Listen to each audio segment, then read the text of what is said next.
नमस्कार शेतकरी मित्रांनो, शेतकऱ्यांची शेतीशाळा प्राकृतिक आधुनिक कृषी शोध प्रशिक्षण चिकित्सालय रामपुरी बुद्रुकमध्ये आपले सहर्ष स्वागत आहे. शेतकरी मित्रांनो, आज आपण आहोत आपल्या गव्हाच्या प्लॉटवर आणि ह्या गव्हाला जवळपास आपलं आता पहिलं पाणी होऊन दुसरी पाणी द्यायची वेळ आलेली आहे. म्हणजे आपल्या गव्हानं आता जुडी धरलेली आहे. पहा, जुडी धरणं म्हणजे काय? पहा,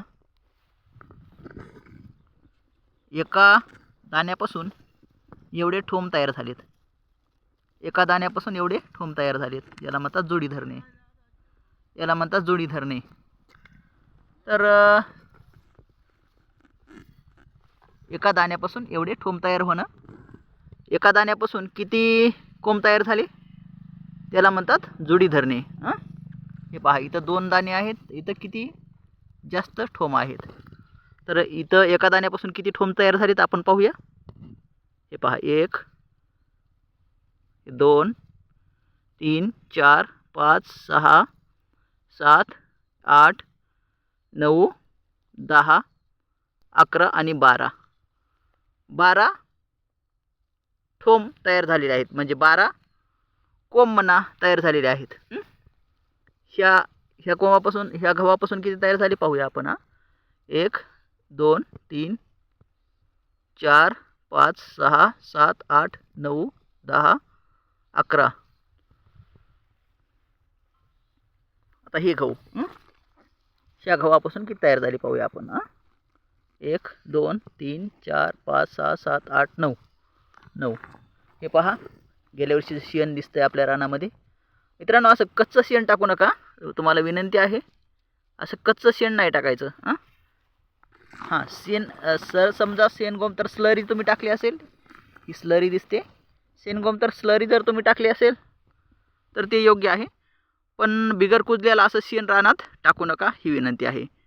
कारण बिगर कुजल्याला शेण जर रानात टाकलं तर त्याच्यापासून मिथेन हा वायू निघत असतो. आणि मिथेन हा वायू जर निघाला तर ते कार्बन उत्सर्जन जास्त करतं आणि कार्बन पेशंटीची आपल्या रानामध्ये जीही आहे ती घटण्यास सुरुवात होते. हे एक त्याचं प्रमुख कारण आहे. दुसरं कारण आहे की मिथेन हा वायू हानिकारक वायू आहे. ते आपल्या पिकांना हानी पोहोचितं. म्हणजे आपल्या मुळांना पण हानी पोहोचितं आणि बारीक बारीक कोंब जे असतात आपले, त्या कोंबांना पण हानी पोहोचतं. आणि जर समजा सेटिंग होत असेल तर आपल्या कळीला पण हानी पोहोचितं. त्यासाठी असं कच्चं शेण टाकू नका. त्याला व्यवस्थित डिकॉम्पोजेशन करून घ्या आणि डिकॉम्पोजेशन करून त्याला व्यवस्थित कुजल्यानंतरच ते आपल्या रानात टाका. हे महत्त्वाचं आहे. अशा पद्धतीनं हे आपण ऑर्गॅनिक मॅटर आपल्या रानामध्ये कुजल्यानंतरच टाका, ही विनंती आहे. बरेचसे शेतकरी बिगर कुजलेलं शेण टाकतात, त्यामुळे आपल्या पिकाचं बरंचसं नुकसान होतं. ही गोष्ट लक्षात घ्या.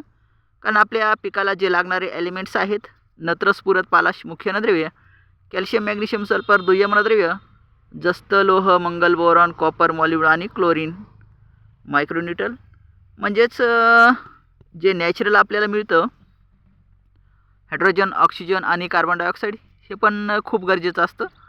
त्याच्यानंतर जे आपले एलिमेंट्स आहेत, आता ह्या गव्हाला व्हेजिटेटिव्ह ग्रोथ खूप महत्त्वाची आहे आणि व्हेजिटेटिव्ह ग्रोथसाठी आपल्याला नत्राचा डोस देणं खूप महत्त्वाचं आहे.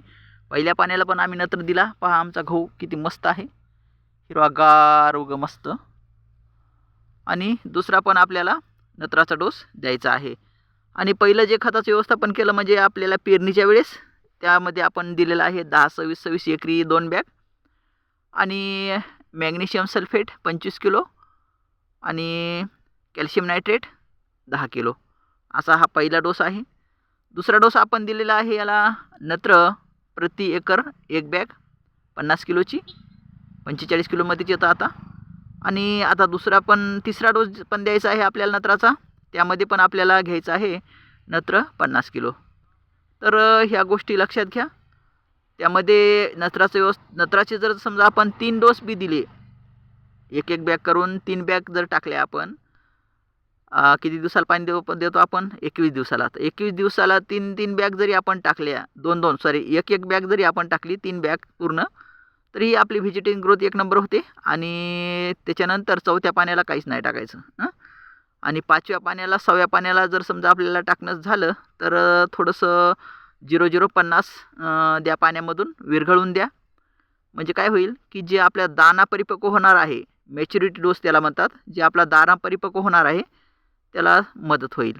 आणि जर समजा मध्ये जर तुम्ही वॉटर सोल्युबल जर सोडणार असाल तर 0050 सोडायच्या अगोदर किंवा पोटॅशियम शोनाइट सोडायच्या अगोदर तुम्ही फॉस्फरिक ॲसिड जर दिलं किंवा अमिनो सल्फेट अमिनो ॲसिड जर दिलं तर अजूनच चांगलं. कारण थोमदार जर समजा तुमची कळी निघाली, म्हणजे जे आपण काय म्हणतो त्याला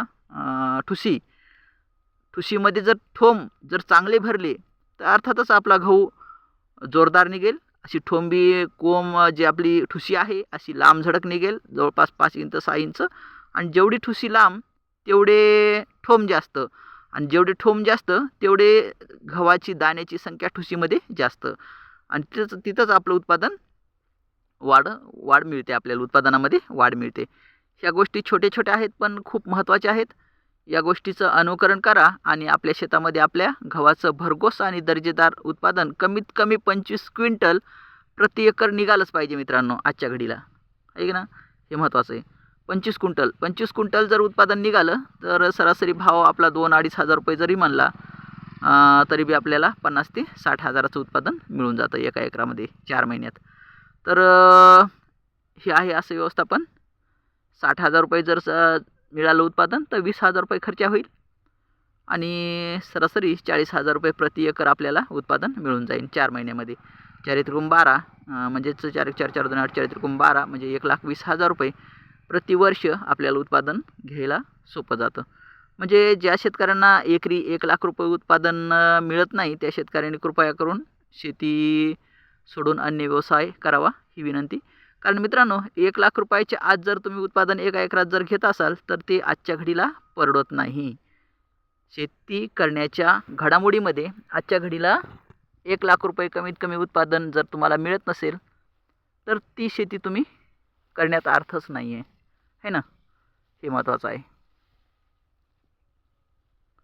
तर पहा, मुख्य अन्नद्रव्य, दुय्यम अन्नद्रव्य आणि मायक्रोन्युट्रियलचं व्यवस्थापन जर व्यवस्थित केलं तर किती छान आपल्या रानामध्ये पीक फुलून येतं, हिरवेगार मस्तपैकी छान. आणि तुम्हाला असं माझ्यासारखं पिकाशी बोलता आलं पाहिजे मित्रांनो. आपलं पीक काय मागतं आहे आपल्याला आज याची जाणीव आपल्याला असणं खूप महत्त्वाचं आहे. आपलं पीक काय मागतं आहे आज आपल्याला, हे महत्त्वाचं आहे. जर ह्या गोष्टीकडे तुम्ही जर व्यवस्थित जातीनं लक्ष दिलं आणि त्या पिकासोबत बोलण्याची वेळ आहे सकाळी दिवस निघायच्या अगोदर आणि सायंकाळी दिवस माळवला पण अंधार नाही पडला, ही वेळ प्रातःकाळ त्याला म्हणतात. आणि सकाळी रात्र तर संपली आहे पण दिवस निघाला नाही, त्याला प्रातःकाळ म्हणतात. प्रातःकाळ आणि संध्याकाळ ह्या 2 वेळी आहेत ज्यावेळेस आपण आपल्या पिकासोबत बोलू शकतो.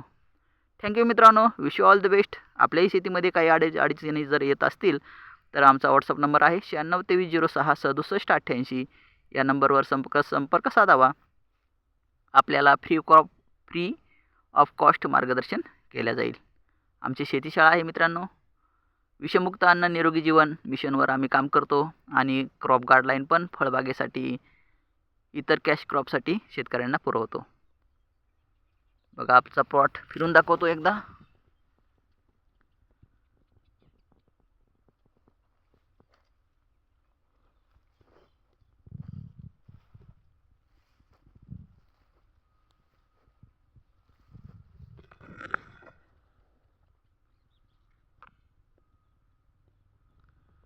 शुद्ध बीजापोटी फळे रसाळ गोमटी याला म्हणतात.